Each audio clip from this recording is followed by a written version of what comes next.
Hi everyone, today I will be talking about clinical practice guidelines for the prevention, detection, evaluation and management of high blood pressure in adults by the American College of Cardiology and American Heart Association Task Force. The ACC and AHA have incorporated rigorous policies and measures in translating scientific evidence into clinical practice guidelines, which are intended to be a resource for clinical and public health practicing communities. The different class of recommendation which indicate the strength of recommendation. Class 1A is a strong recommendation where the benefits far outweigh the risk. Class 2A is a moderate strength where the benefits outweigh the risk.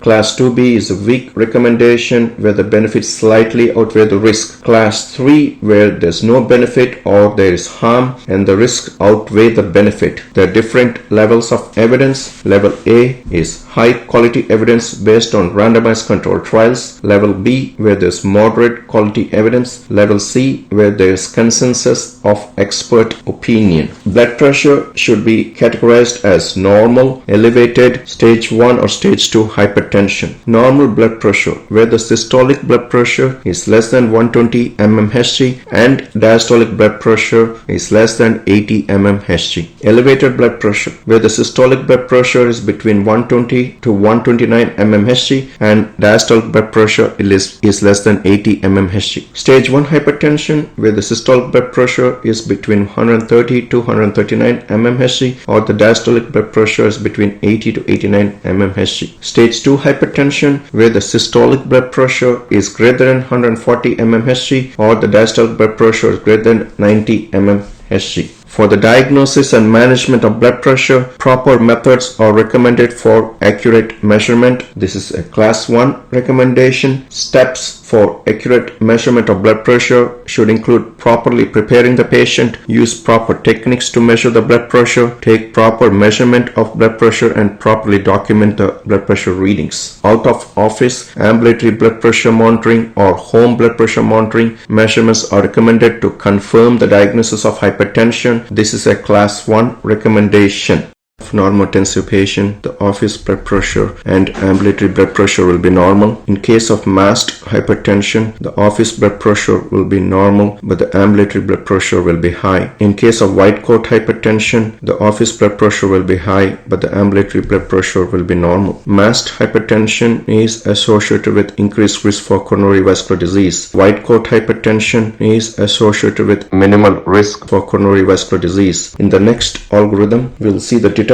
of white coat hypertension or MAST hypertension patient not on drug therapy. If the office blood pressure is 130 over 80 mmHg or greater but less than 160 over 100 mmHg after 3-month trial of lifestyle modification, and if the daytime ambulatory blood pressure or home blood pressure is less than 130 over 80 mmHg, that indicates white coat hypertension. However, if the ambulatory blood pressure or the home blood pressure is greater than 130 over 80, that indicates hypertension. Now, if the office blood pressure is between 120 to 129 over less than 80 mmHg after 3-month trial of lifestyle modification, and if the daytime ambulatory blood pressure or home blood pressure is greater than 130 over 80, that indicates MAST hypertension.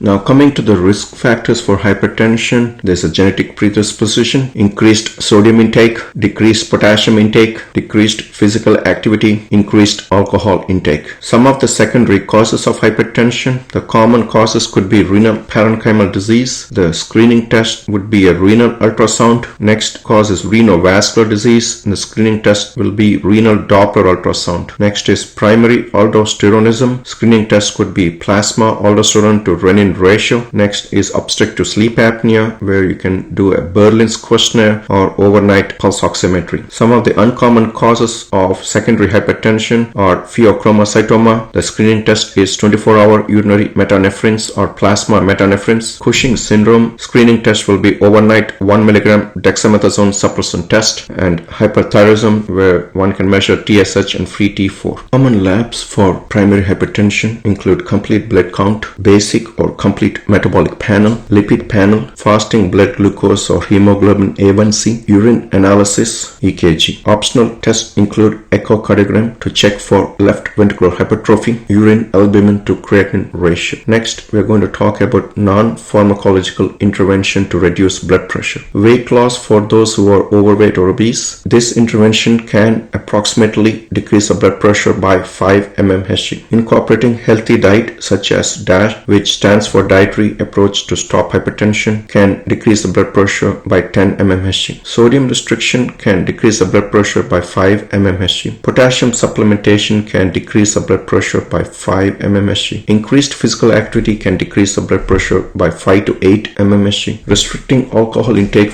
to no more than 1 and 2 standard drinks per day for women and men respectively can bring down the blood pressure by 4 mmHg. Next, we are going to talk about pharmacological treatment. Use of blood pressure lowering medication is recommended for secondary prevention in patients with coronary vascular disease and systolic blood pressure of 130 mmHg or greater, or diastolic blood pressure of 80 mmHg or greater. It's also used for primary prevention in adults with 10-year atherosclerotic cardiovascular disease risk greater than 10%. It's a class 1 recommendation. Use of blood pressure lowering medication is recommended for primary prevention of coronary vascular disease in adults with 10-year atherosclerotic cardiovascular disease risk less than 10% and blood pressure of 140/90 mmHg or greater. AHA and ACC recommend to use pooled cohort equation to assess the atherosclerotic cardiovascular disease risk. It is validated for adults from 40 to 79 years of age. In the next algorithm, we are going to talk about blood pressure threshold and recommendation for treatment and follow-up. If the blood pressure is normal, less than 120/80 mmHg, one will reassess in 1 year. It's a class 2A recommendation. If the blood pressure is elevated between 120 to 129 systolic and diastolic of less than 80 mmHg, recommendation is for non-pharmacological treatment and reassess in 3 to 6 months. It's a class 1 recommendation. For stage 1 hypertension, where the systolic blood pressure is between 130 to 139 and diastolic between 80 to 89 mmHg, and if the 10-year atherosclerotic cardiovascular disease risk is greater than 10%, then you would recommend non-pharmacological treatment plus blood pressure lowering medication and reassess in 1 month. It's a class 1 recommendation. If the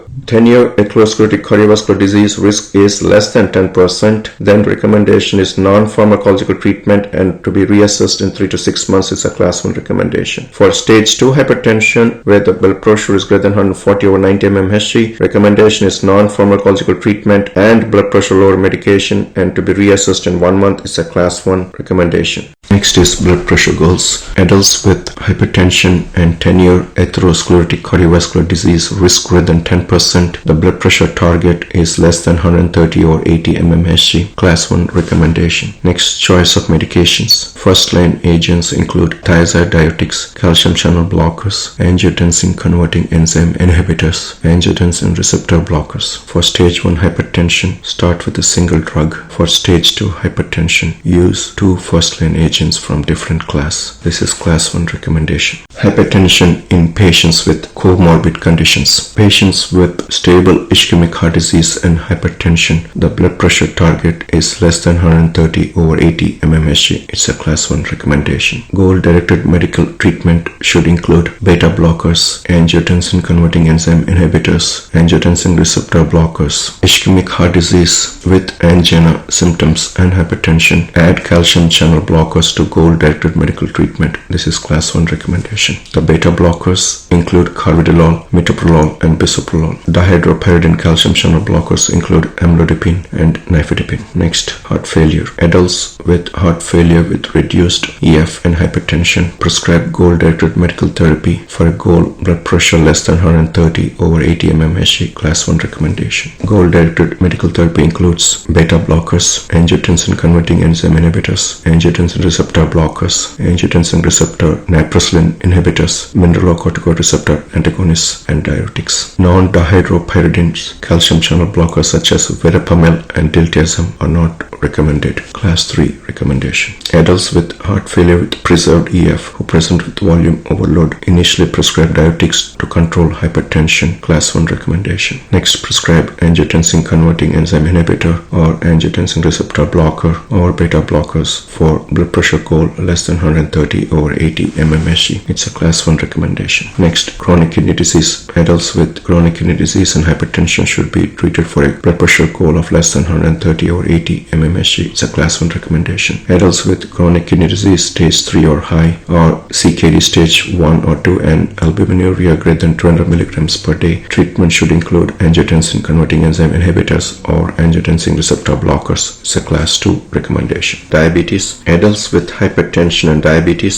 treatment should be initiated if blood pressure is greater than 130/80 mmHg for a goal of less than 130/80 mmHg. All first-line agents can be used, which include thiazide diuretics, angiotensin converting enzyme inhibitors, angiotensin receptor blockers, and calcium channel blockers. This is class 1 recommendation.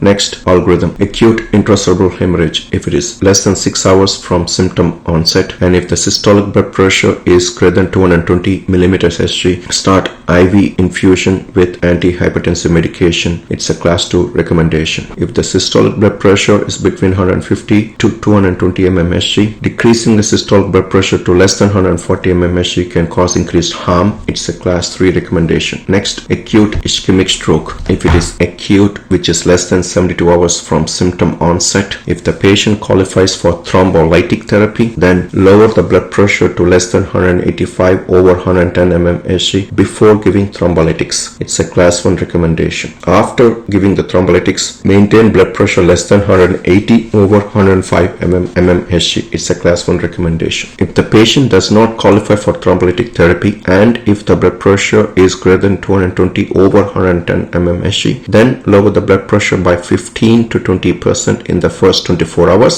It's a class 2B recommendation. If the patient does not qualify for thrombolytic therapy and if the blood pressure is less than 220/110 mmHg, initiating treatment within the first 48 to 72 hours is ineffective. It's a class 3 recommendation. If the stroke is greater than 72 hours and if there is history of hypertension, then restart antihypertensive medication and aim for blood pressure less than 130/80 mmHg. It's a class 1 recommendation. If there is no history of hypertension and if the blood pressure is greater than 140/90, initiate antihypertensive medication and aim for blood pressure less than 130/80 mmHg. It's a class 1 recommendation. If the blood pressure is less than 140/90 mmHg, usefulness of starting an antihypertensive treatment is not well established. It's a class 2 recommendation. Atrial fibrillation. Hypertension and atrial fibrillation are common coexisting conditions. Angiotensin receptor blockers can be useful for preventing recurrence of atrial fibrillation. It's a class 2A recommendation. Pregnancy.